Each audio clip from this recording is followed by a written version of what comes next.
Hi, I'm Jessica Singer, and I went to public school my whole life. I remember in first grade, I got a note sent home from my teacher and a phone call. She was really concerned because I would look out the window, she said, and I just wouldn't come back. She couldn't get my attention back to whatever was going on in the classroom. And then from fourth grade through high school, a lot of my messages on my report card said similar things. Said Jessica's a good student, but she talks the entire class, and we can't get her to stop.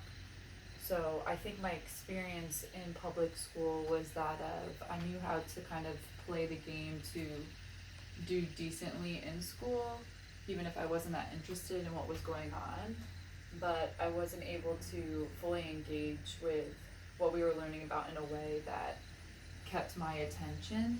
So I think my talking and my inattention was related to the way that school was set up in my experience for public school. Even my favorite teacher, Mr. Ferry, he was my ancient civilizations teacher in high school. I thought he was like a really engaging teacher. I loved the way that he did lectures. He was really goofy and animated, but still just being in the desk and sitting there for an hour long class and just taking notes was just not engaging enough. So I still was always getting in trouble for talking because of the lack of physical movement or engagement. There wasn't any back and forth. So I wanted to go into, I got my teaching degree. I got my degree in elementary education and middle school math.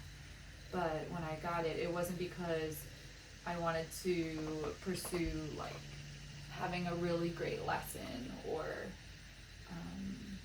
it was really because I loved building relationships with children and I loved working with children, and getting my teaching degree felt like it made sense if I wanted to do something with in relationship to working with children as I got older.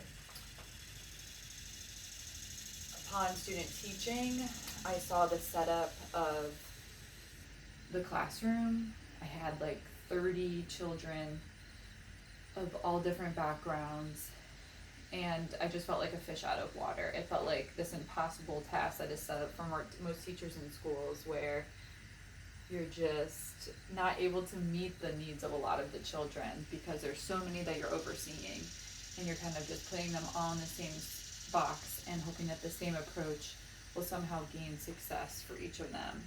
The school system defining success, of course, as your ability to get a certain grade on a test, write a paper that gets you into college, etc. So even the way that the school system defines success, I can't help but question. So after student teaching, I realized even though I have my middle school math degree, my elementary ed degree, if I'm in an environment like that, it's not going to be a play-based curriculum. And so what I ended up doing is being a preschool teacher for 5 years with 16 preschoolers. And I was drawn to that because I knew it would be play-based. Our society tends to just have this idea that as children get older, play-based things aren't as essential to their learning.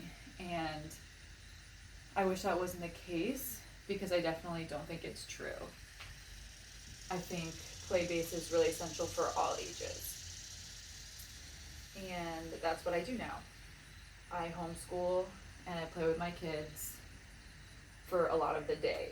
We really enjoy music, going on hikes, climbing trees as high as we can.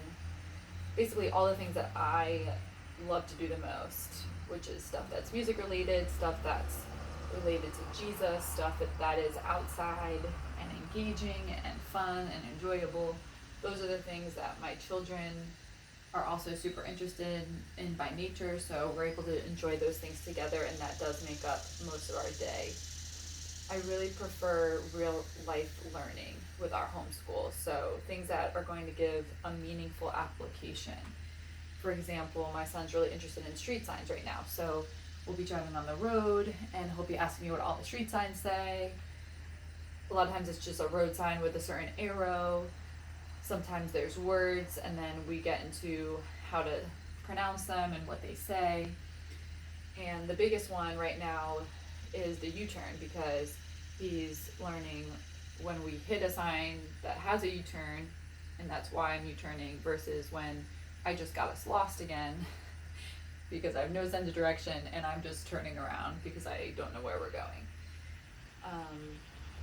Also, we right now are going through the alphabet, and my 5-year-old son is obsessed with dinosaurs, so we're using different dinosaur names for our spelling of the alphabet, because I know that's what's meaningful to him and that's what holds his interest. And if it's not something that holds his interest, then it's not going to be stored long term in his brain, just from a child development neurological standpoint. Another big part of my homeschool journey has been navigating my anger. I am really thankful that in a lot of ways my relationship with God has broken off a lot of my anger, and I've made so much progress from when I first had my son and was first home with him all the time.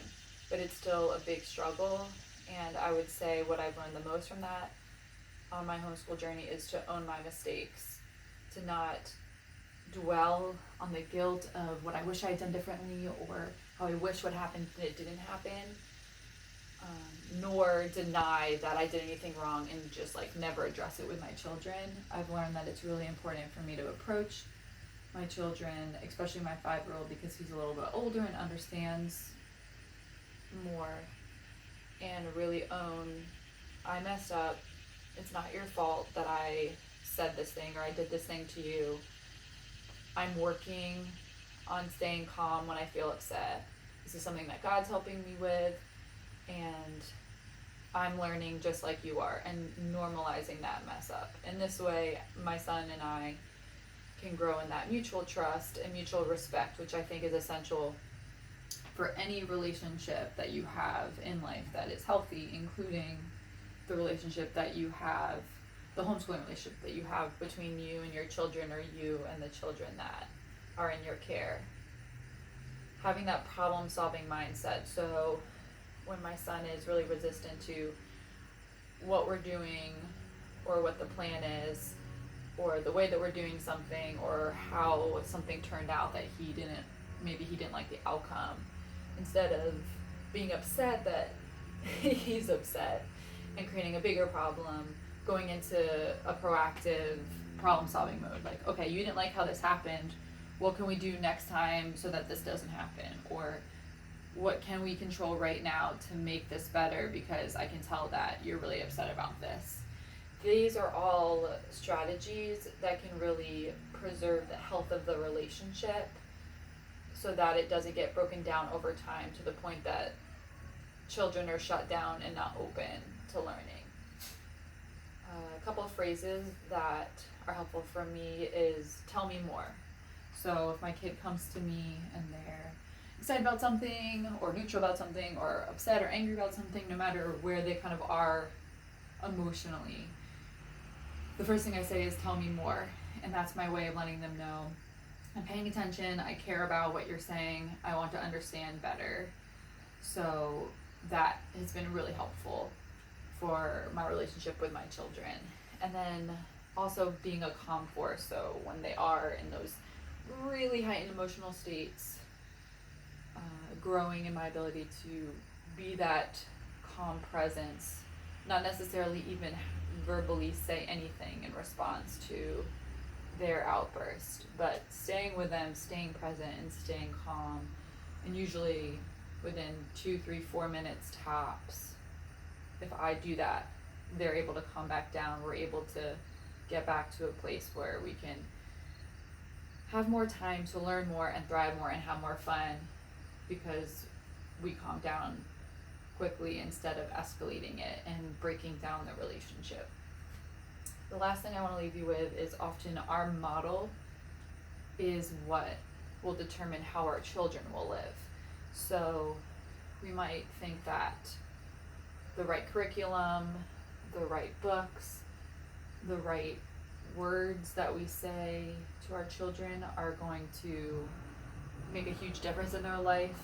But if you think about the people that you admire the most, it's likely when you're just watching them in real time and you're watching their model is what makes you admire them and trust them and make you drawn to them. So the way that we live, what our priorities are, what we care about is going to have the biggest impact on our children, whether or not we're homeschooling. And if we are homeschooling, they're seeing our model so much that our own spiritual health, mental, emotional health is going to be, in my opinion, the biggest determiner of how healthy they are.